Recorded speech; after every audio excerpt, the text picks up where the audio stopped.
My name is Jim Hawkins, and Squire Trelawney and Dr. Livesey asked me to write down the whole story of Treasure Island from beginning to end. They told me to tell everything and keep nothing back except the location of the island, since a lot of the treasure is still there. So, here I am, in the year 1750, remembering a time when my father ran the Admiral Benbow Inn, and an old seaman first came to our door. He was a tall, strong, nut-brown man, pulling a sea chest behind him. A dark pigtail fell over the soiled shoulder of his blue coat. His ragged hands had black, broken nails, and the scar across his cheek was a dirty, ugly white. He came in, sat down, and ordered a glass of rum. A comfortable inn, he said, drinking slowly. And in a good location. Many customers, mate? No, very few, my father said. It's a pity. Well then, he said, this is the place for me. All I'll need each day is bacon and eggs in the morning, some rum, and a room with a high window to watch for ships. He threw down 3 gold pieces. You can call me Captain, he said, looking fierce. Let me know when you need more money to cover my board. The captain was a very quiet man. All day, he would hang around the cove or the cliffs with a brass telescope, and all evening, he would sit next to the fire and drink rum. Let him be, my father warned me. Every day, the old man went for a walk, and when he returned to the inn, he'd always look over his shoulder and ask, Have any seafaring men been here? Occasionally, seamen did arrive at the Admiral Benbow, and he'd spy on them through the curtains. He took me aside one day and held out a silver coin. I'll pay you every month, he said, if you keep your eyes open for a seafaring man with 1 leg. 1 leg? I said. Let me know the moment he appears. On the first of each month, I'd ask him for my wage. He'd stare at me for a long time, but eventually he would give me my coin. Look out for the seafaring man with 1 leg, he repeated ominously. How that one-legged man haunted my dreams. On stormy nights, he appeared to me in 1,000 different forms with 1,000 evil expressions. Sometimes his leg was cut off at the knee, and sometimes the entire leg would be missing. The one-legged man would chase me over hedges and into ditches. I thought these nightmares were a high price for my monthly pay, but oddly, the captain himself didn't scare me at all. More rum! He'd shout. He'd force our trembling guests to listen to his stories and his singing, and he wouldn't allow anyone to leave. Pay attention! 15 men on a dead man's chest, he sang. Yo ho ho and a bottle of rum. Everyone sang in answer, joining in for fear of death. You'd walk the plank in the dry Tortugas, he said, pointing to one reluctant guest. And on the bloody Spanish Main, he said, pointing to another. You'd be tortured and then hung. He's lived among the wickedest men on the sea, one guest whispered. He uses such shocking language, said another. My father held his head in his hands. The inn will be ruined. People won't come to be bullied and sent shivering to their beds.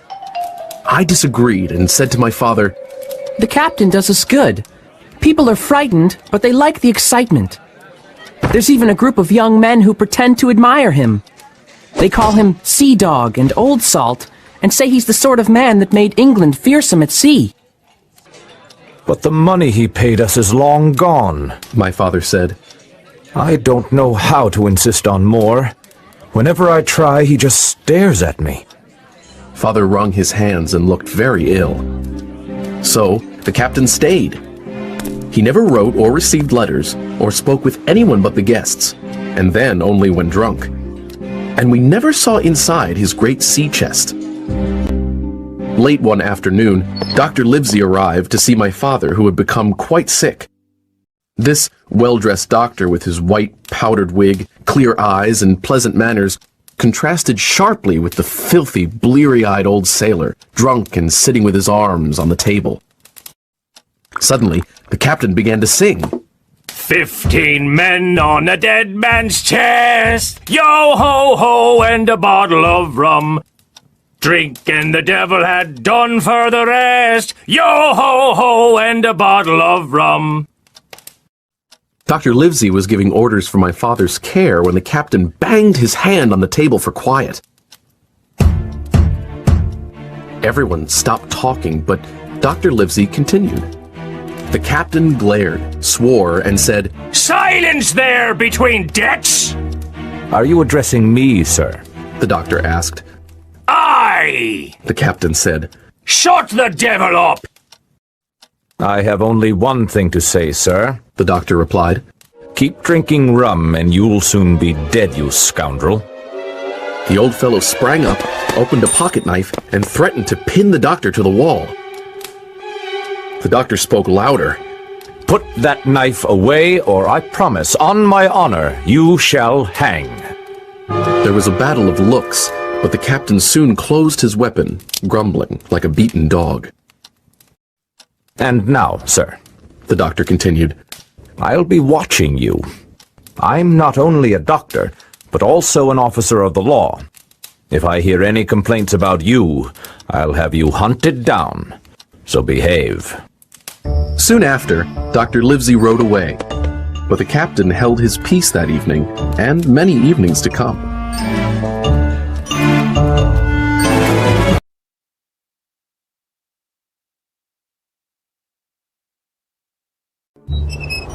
Early one frosty January morning, the captain walked to the beach with his cutlass, the sword he always kept by his side, swinging under his old blue coat.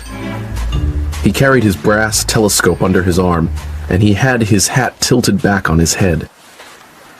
The old man's breath hung in the air like smoke.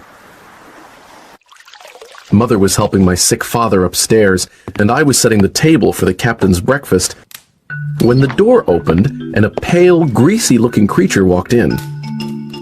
He was missing 2 fingers from his left hand, and he wore a cutlass too, but he didn't look like a seafaring man. May I help you, sir? I asked. I'll have some rum, He said. Are you setting that table for my mate Bill? It's for the captain. I said. Well, He said. I expect Bill might like to be called Captain. Does your captain have a scar on one cheek and a pleasant personality when he's drunk? Has he a sea chest that he guards most carefully? I nodded.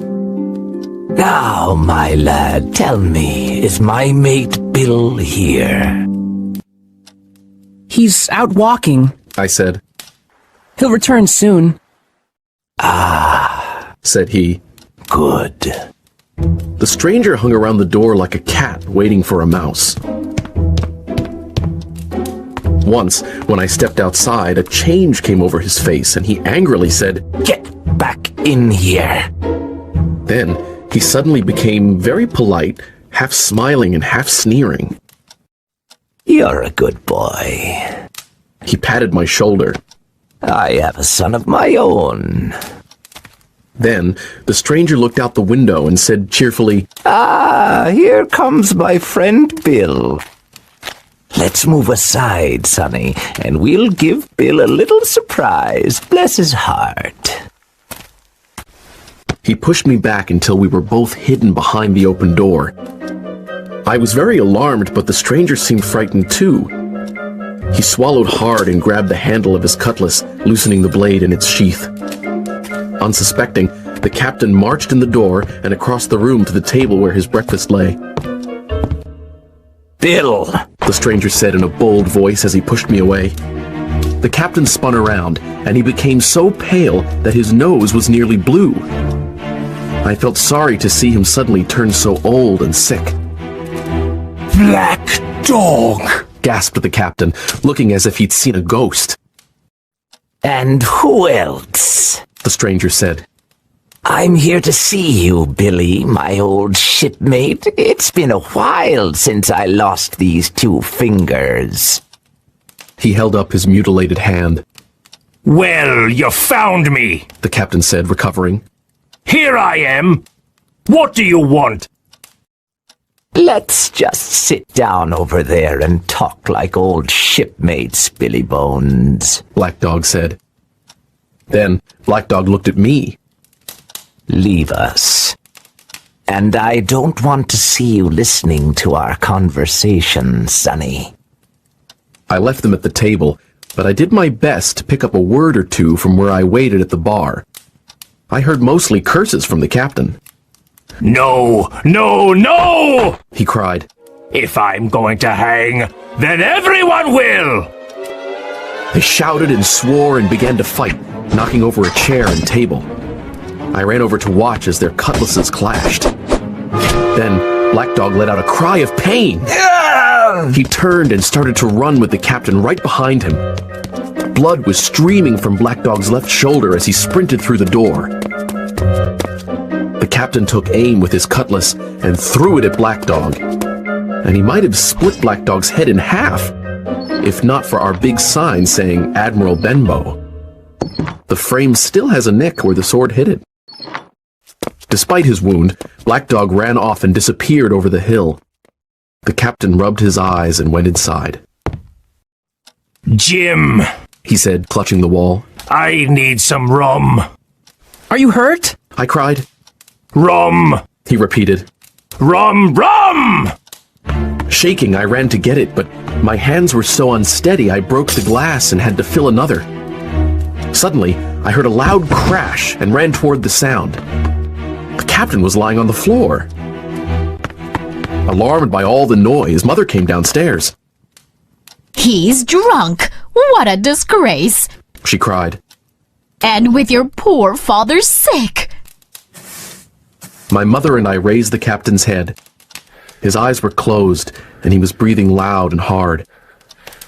I had the rum, but his teeth and jaws were shut tight. We were relieved when the door opened, and we saw Dr. Livesey here to visit Father. Oh, Doctor. Mother cried. He looks as if he's had a stroke, Said the doctor. Now, Mrs. Hawkins, run upstairs to your husband. I'll do my best to help this worthless fellow. The doctor had just loosened the captain's collar when the old man awoke. The captain recognized the doctor and frowned, and then he saw me. Where's Black Dog? He asked, trying to raise himself up. There's no black dog here, Said the doctor. You drank too much and had a stroke. Where is he? The captain gasped. Listen to me, The doctor said. One drink won't kill you, but keep drinking one after another and you'll die. Do you understand that? Die. We hoisted the captain upstairs and put him to bed. Heed my words, Said the doctor. Rum will kill you. Out of earshot, the doctor told me He should rest for a week. Another stroke could end his sorry life.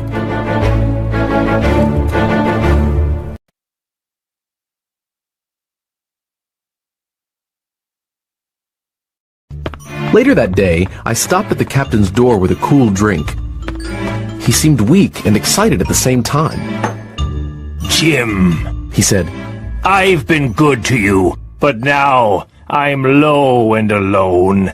Bring me some rum, won't you, matey? The doctor... I began. He cursed the doctor. Doctors are all swabs, only fit to clean a ship. He said, What does the doctor know?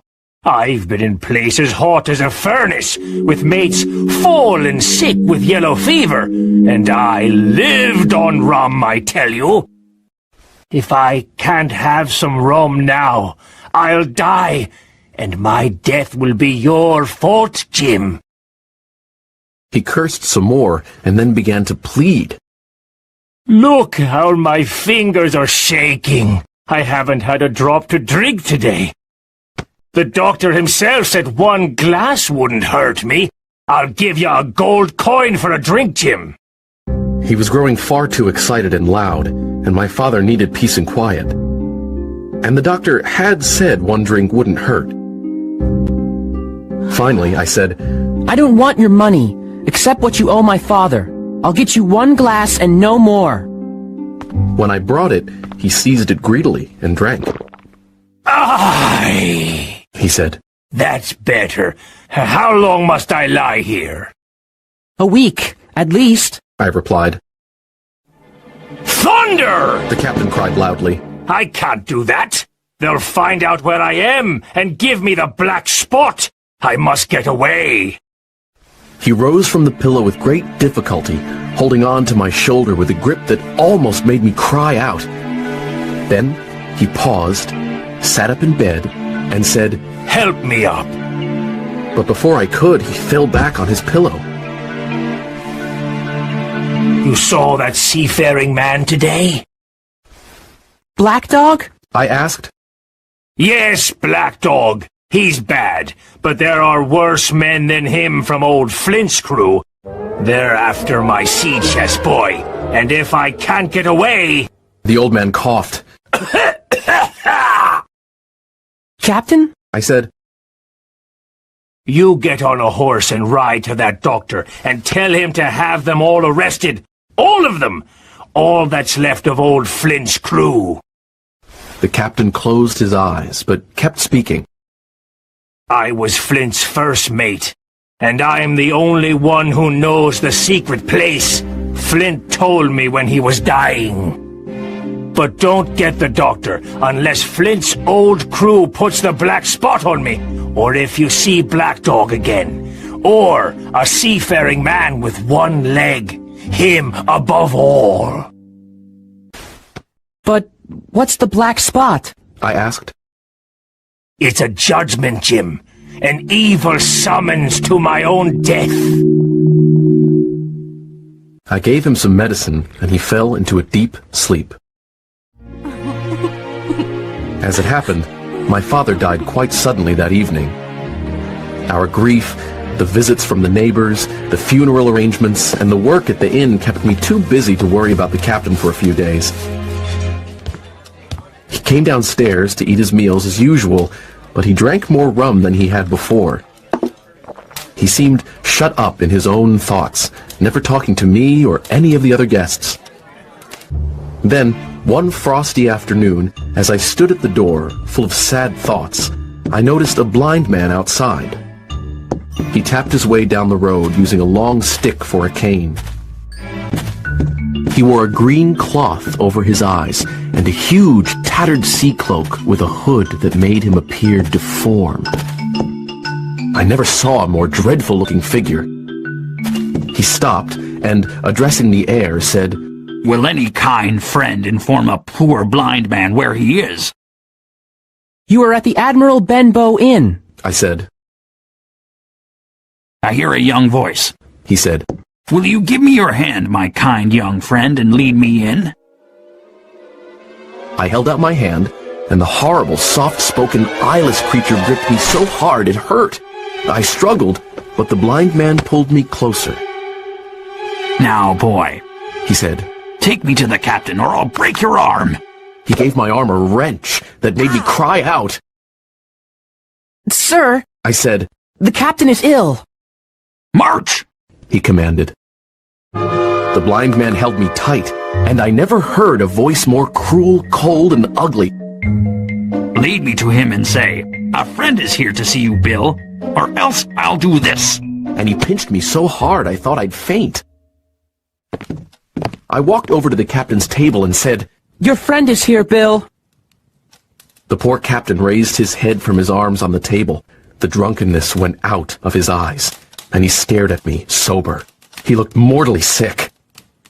Time for business, the blind man said. Boy, take his wrist and bring it near to me. I took the captain's wrist, and he didn't resist. I brought his hand toward the blind man, and then saw something pass from the blind man's hand into the captain's palm. And now that's done, the blind man said. he let go of me and with incredible nimbleness skipped out of the inn. He went out to the road, his stick tap-tap-tapping into the distance. The captain looked sharply into his palm. 10 o'clock! He cried. 6 hours! He sprang to his feet, but then staggered backward, putting his hand to his throat. Swaying for a moment, he then fell with a thud to the floor. I ran to him at once. Mother! I cried. Help us! Mother! But it was too late. The captain was dead. I burst into tears. It was the second death I'd known, and the sorrow of the first was still fresh in my heart.